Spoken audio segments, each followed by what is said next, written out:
On today's episode, I talk about some great news from the Leicester Comedy Festival, where one of my jokes has made it into the top 10. I'm going to read that joke out, and I will also tell you about how it all got started. I also dive into a strange debate about whether the British banknotes could end up featuring animals instead of historical figures. There's a brilliant confession involving a childhood mistake that spiraled a lot further than anyone else could have expected. And in the British problems, I come across something that genuinely disturbed me. You're going to find out about that. And in today's weird news, let's just say a police raid in the US left loads of people thinking something very unexpected was going on. There's so much more in today's episode. 213. Holy smokes.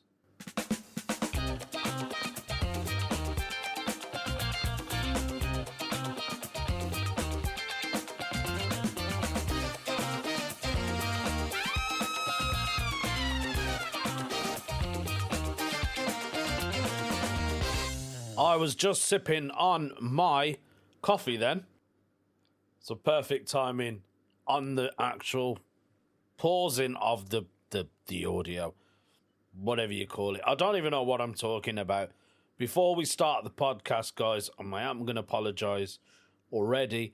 My neighbours have decided to come back on the weekend and carry on with their renovation. So again, apologies. You may hear a couple of banging or drilling, but I don't have any other time to record this, unfortunately.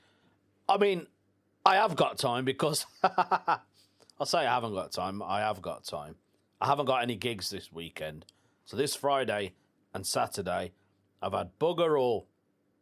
Nothing's come through. And yeah, I'm just going to have to spend the time at home with my family. I have prepped some food for tonight. I've decided to make butter chicken again. So I've just marinated the chicken. And I'll leave that for a good few hours. And then I'll start cooking this evening. So that's basically what I've been doing. I did do a gig though, believe it or not. I was gigging in Stourbridge on Thursday night at a new venue called The Social. It was all right. It was okay. It's a big venue. It's like a derelict factory that someone has bought and just converted it into a bar and food area. And I believe the original Patty men are based there. I don't think we have any in Birmingham. Maybe there is. I don't know. But that one is there. They're based in there. So while I was on stage, I could see Uber Eats and Deliveroo coming in and out, picking up orders for people. I did make a joke about that. But yes, so, hello, people. Hello, how is everybody? I see there's a lot going on in the world. I don't want to talk about the lot going on. I want to talk about something else. Now, I don't think I told you this guys, but I applied to go on a TV show called Question Time, which is aired on the BBC. It's basically, those of you who are not from the UK, it's like a chat show. It's kind of like a podcast in a way. You've got politicians there, you have journalists, and then you have other local people. So you have different parties: Labour, Conservative, Greenpeace. Sometimes Liberal Democrat will be there. And they always go to different cities. I think they was in Wythenshawe on the night before. And yeah, they basically just have a live audience and the audience asks questions. And then it's kind of like a debate. So it's quite interesting. I applied to go on it on Thursday a couple of weeks ago. I don't know why I said Thursday a couple of weeks. I applied to go on it. It was in Birmingham. I applied. And then I realised it fell on my daughter's birthday. So there's no point me doing that because, do you know what I mean? I can't miss my own daughter's birthday. That's a bit wrong, isn't it? But there was a bloke on there who said, why have they got rid of Winston Churchill on the banknotes? So in the UK, I believe they are going to change all the banknotes. I don't know why. Now, the person who said this, he goes, it's all gone woke now. You've got to get rid of everything. and he was getting proper annoyed, and I could see him getting upset. And apparently, it's got nothing to do with that. So I had a look online to see why the Bank of England have decided to change the banknotes. Now, they are saying the current notes still feature historical figures. So all these historical figures they're going to get rid of. On the £5 note, it's Winston Churchill. On the £10 note, it's Jane Austen. On the £20 note, it's J.M.W. Turner. And £50 note is Alan Turing. Now, what they have actually changed is the material and the design style. So in 2016, the Bank of England replaced the paper notes with polymer, which is basically like a plastic. The reason they changed that was because it was harder to counterfeit. It lasts 2 to 3 times longer. It's waterproof. I don't think it is. And it's cleaner. And there's more security features, which is basically the main reason they've done it. But out there, people have forged the new notes. Ha ha ha ha. So that didn't even work. In Scotland, though, Scotland have changed their notes to animals. But they've all got animals. I don't know how long they've had it, but they've had it for ages, apparently. So many people get confused because the UK notes do feature animals, especially those, as I said, issued by the Scottish banks. I am reading this off chat LGBTQ. Because I don't know everything. So the Royal Bank of Scotland, their £10 note is a red squirrel. The £5 note is otters. And the Bank of Scotland notes has a wildlife theme. So apparently those bank designs are their own notes, which is backed by the Bank of England. Now, why are animals being used in the UK?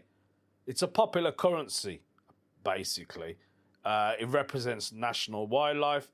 It avoids any political controversy, which is happening, and there's no debates which historical deserves a figure note. So who do we do it?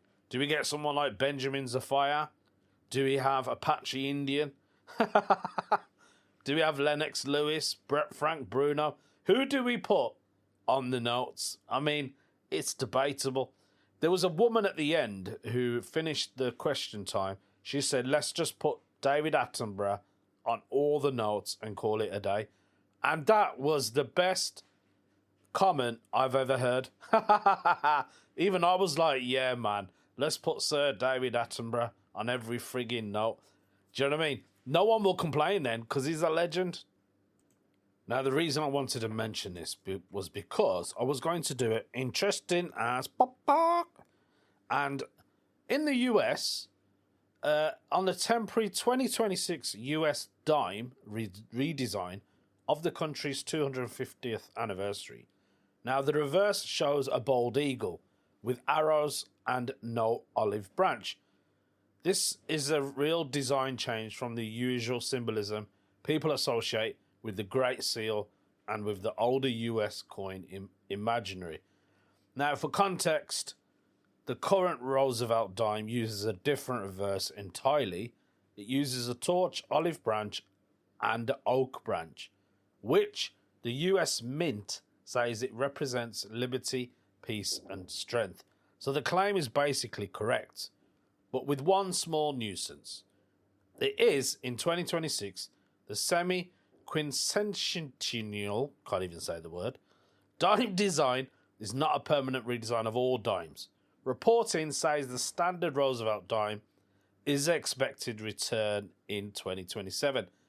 A lot of people are reading the symbolism into it because the olive branch has a long stood for peace. But the fact that the branch is missing is a little bit factual. So that was supposed to be my interesting as papa. Yeah. So in the US they're changing the coins. UK is thinking about it. We're not doing it yet, but there is a debate about whether we should start changing our banknotes. Obviously, one person will still remain on the note at the front, and that will be King Charles, because he's King Charles. So yeah, the back of our notes will start featuring animals. So we'll have what? Foxes, badgers. What else we got? We got magpies here. We've got rats. We've got loads of rats. I want to see a rat on a note, because apparently there's more rats than there are people in the UK. So if we don't have rats on the back of our banknotes, I'm going to be fuming.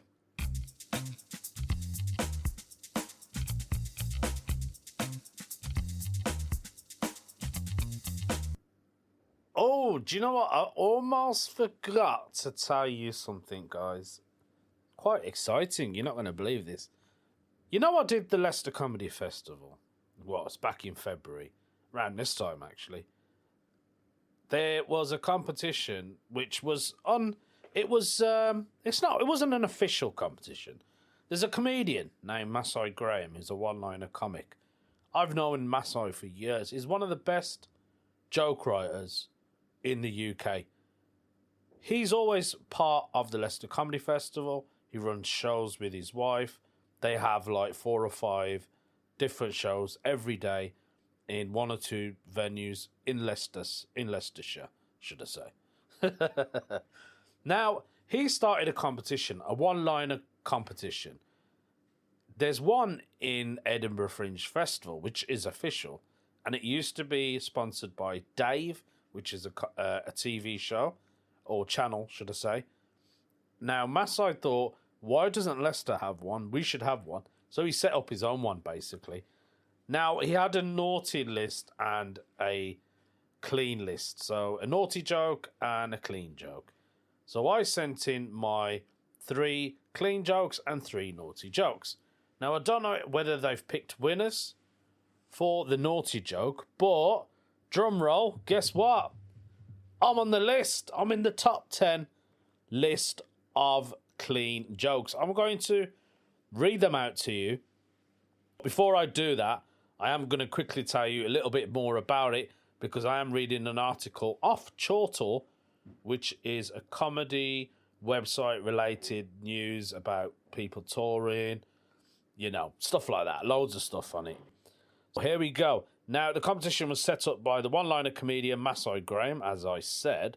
He's the 3-time winner of Dave's Joke of the Fringe at Edinburgh, who compiled a shortlist. Then he handed it over to a fellow comic named Mark Simmons, who's currently touring, another great joke writer who's doing really well for himself. He's on TV, he's on loads of stuff, and he's got a massive following. So Mark Simmons selected the winner. So Masai said, after 5 years of living in Leicester and running shows at the festival, I noticed there was never a top 10 of jokes. He thought, I'm going to make one myself. That's what I was telling you guys, but I thought I'd read it properly because that was what I was meant to do. I am going to read mine last. I came in 8th place on the top 10, but you know what? It's the first time I've been on a list in a top 10 for jokes, for like one-liner jokes. So I'm pleased with that. I'm well chuffed. Top 10? Well, did I want to win it? Probably, but it doesn't matter. People will still get to read that and go, oh, who's this guy? That's a funny joke. Hopefully. We'll see how it goes. And then I'll read the winner and I'll tell you a bit about the winner themselves. So, in number 10, the joke was posted by Kevin Hudson. And his joke was, everybody in Leicester loves hiking.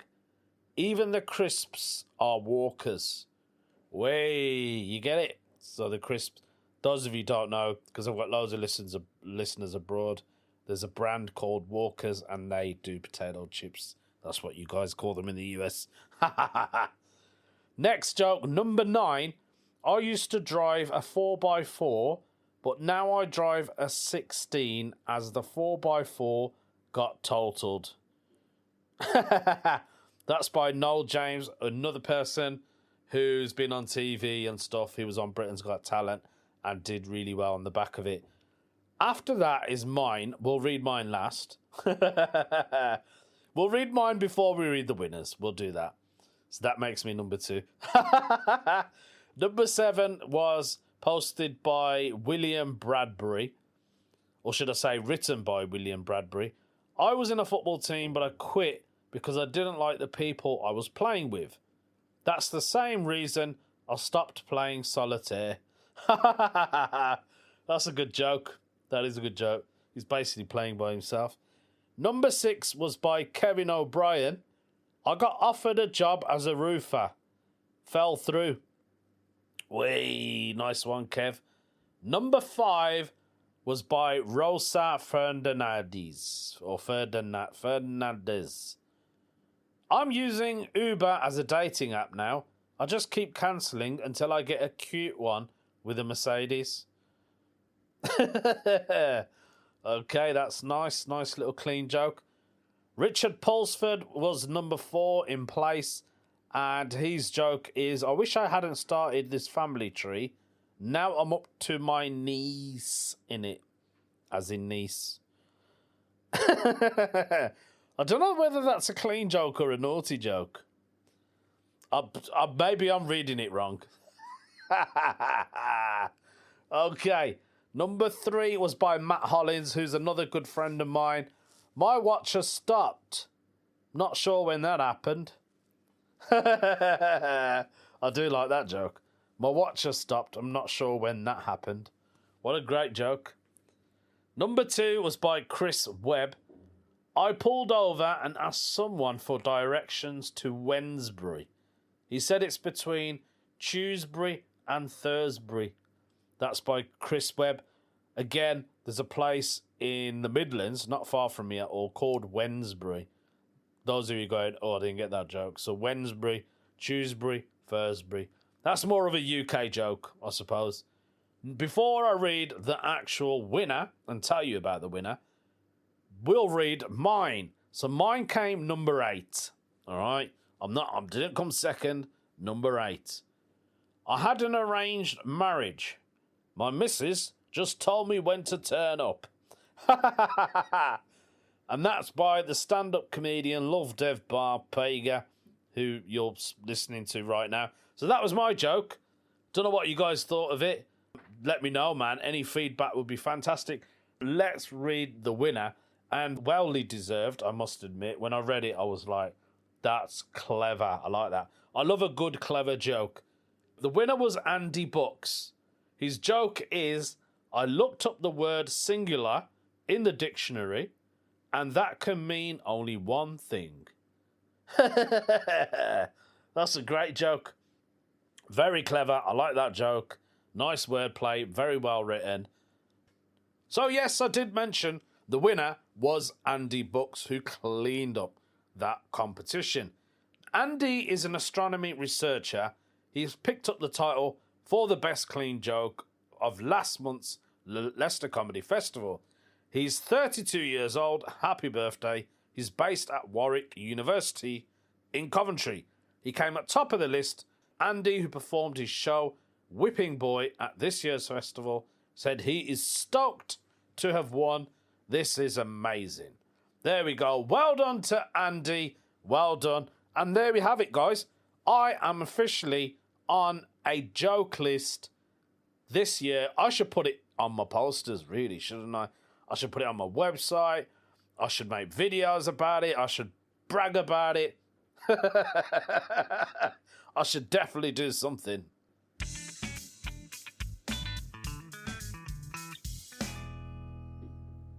I tell you what I should be doing, and I haven't even done it yet. A confession! Confession. Let's see whose today's confession is posted by. It's someone named Ashley Fostera. Now, is that a username, or are you using your actual name on confessions? Very interesting. I need to find out. What is Ashley's confession? He let my little brother take the fall for something I did, and it messed him up way more than I ever expected. When I was 17, happy birthday for when you were 17, I was stealing cash from my mom's purse. Not huge amounts, but enough that she noticed. I was trying way too hard to fit in with the older kids and wasting money on dumb stuff for people who did not care about me anyway. My little brother was 13 and always seemed nervous, like he expected to get blamed for things. That's why you blamed it on him. One night, my mum realised more money was gone and started questioning both of us. I knew I should admit it, but before I said anything, she focused on him because he was acting weird.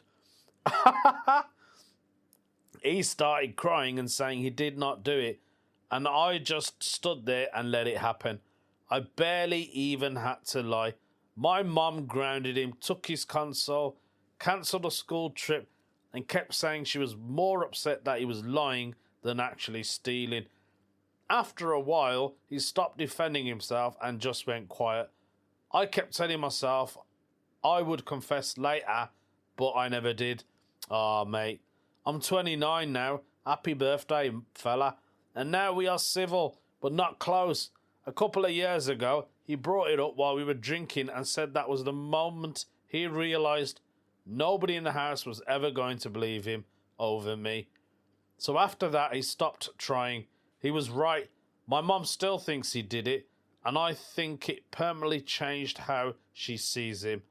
I did that. Oh, mate, that's awful. Now I keep thinking about confessing, but it feels gross because it seems like I would just be doing it to dump my guilt on everyone else. After all these years, I know I earned the guilt. Now, I would say, Ashley, because it was such a long time ago, more than 10 years ago now, was 12 years ago, is it? Something like that. Mate, just confess. Just go, Mum, I need to confess something to you. And just, you don't need to do it in front of a whole audience. You can have your immediate family there, your brother's there, your mum's there. I don't know who else is going to be there because I don't know yet, do I?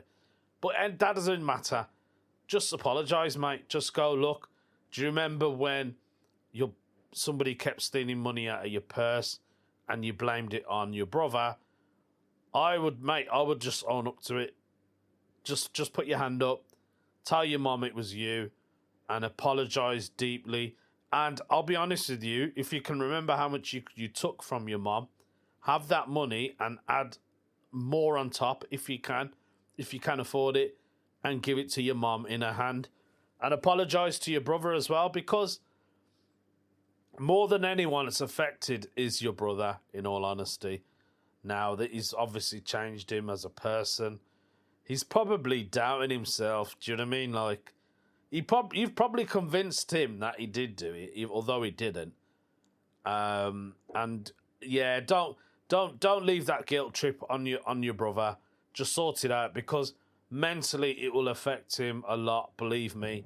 And that's the worst thing, you know, especially when it comes to your parents. You can't let them down like that. And yeah, mate, just stone up, put your hand up. Just do it. That's all I'm going to say. And I hope you do. I would love an update on this if I can get one. Yeah, mate. I mean, you got loads of comments. I've seen the comments. I haven't read any of them. But this is just my opinion. Own up to it. You've confessed to the world on the internet. And if it is a true story, just do the right thing. You know what to do. I hope you get it sorted, mate.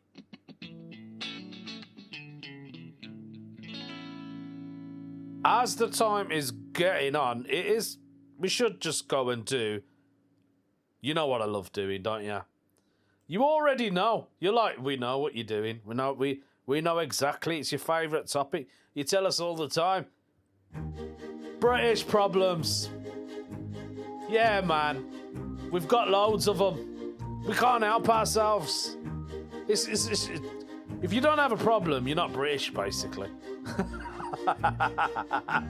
Well, somebody called Make the Music Stop. Oh, that's the actual name as well. I'll just stop my own. Their actual username is Make the Music Stop. It's like they know I'm playing that theme tune in the background. Make the Music Stop has a very British problem. How British is this problem? We're going to have to find out. What is it? Feeding a friend's cat, which is fine, while they are on holiday, that's cool. But they have packet of crisps in the fridge. What? Excuse me? They have what in the fridge? Is that a British thing? No. No, it's not. That's not British. No. Are you sure they are British? Because that is definitely not a British thing. Well, it isn't in my house anyway. Do they need help? Asks Make the Music Stop. Yes, they do, mate. They actually need therapy. Total therapy. Only psychos would do that. Who keeps crisps in the fridge? For the rest of you out there in the universe, I've got loads of listeners. I know I keep saying, I say it like I'm bragging about it, but I have US, Japan, Singapore, India, Canada, wherever you guys are, because I've got to do it the American way, innit? But obviously we pronounce the thing properly. Crisps are potato chips. Is that what you lot call it in the US? We already spoke about it earlier on in the podcast, today's episode. That's what they keep in the fridge. First of all, why would you keep crisps in the fridge? I want to know, is the packet already open and they've put it in the fridge to stop it from going stale? Can I let that one go? Maybe. Or do they actually get loads of crisps and just like Doritos or Walkers and I don't know, Seabrook, whatever it is, they fill it up. Fill up the fridge. Forget the bread. Well, I mean, you can put bread in the fridge.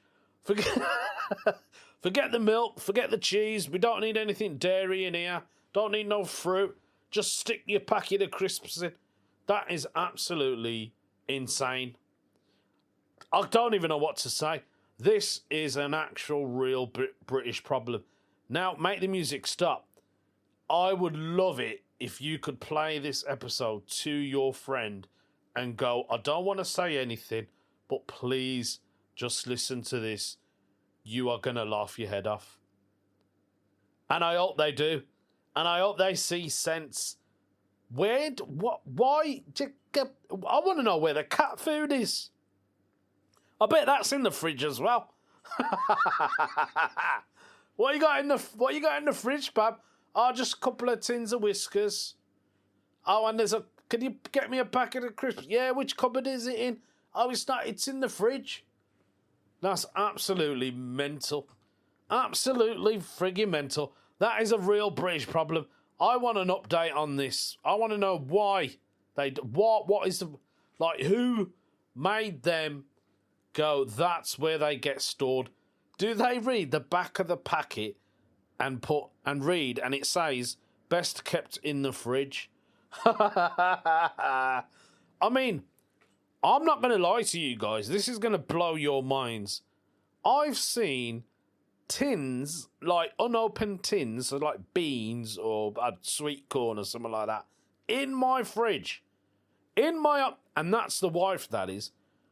Why have you put a tin in the fridge? It's not even open. Like, do you know where that goes? In the cupboard? I've got my own frigging British problem now. Sometimes I'll find like a bottle of sauce unopened, yeah, in the fridge. Why is it in the fridge? It hasn't been opened yet. When you've opened it, then you can stick it in the fridge. Doesn't need to be in. I get annoyed, I do. I'm glad I'm not looking after your friend's cat. Honestly, the cat would have got it by now. I mean, a lecture. Not that I wouldn't have done nothing bad to it, but the cat would have got it. Oh my God, what a British problem that is. Right, let's crack on. It is time to do the weird news. With banging in the background. Yes, the weird news is my neighbours are actually banging away. Bang, bang, bang. That isn't the weird news. But I thought I'd let you know because that's all I could hear. And I'm sure you can hear it as well. Maybe if I speak close enough to the microphone, it won't annoy you. Let's just do the weird news before I lose my mind. This weird news story, I believe, has come all the way from Miami. Yeah, mate. How do you know that? Because it's in the title.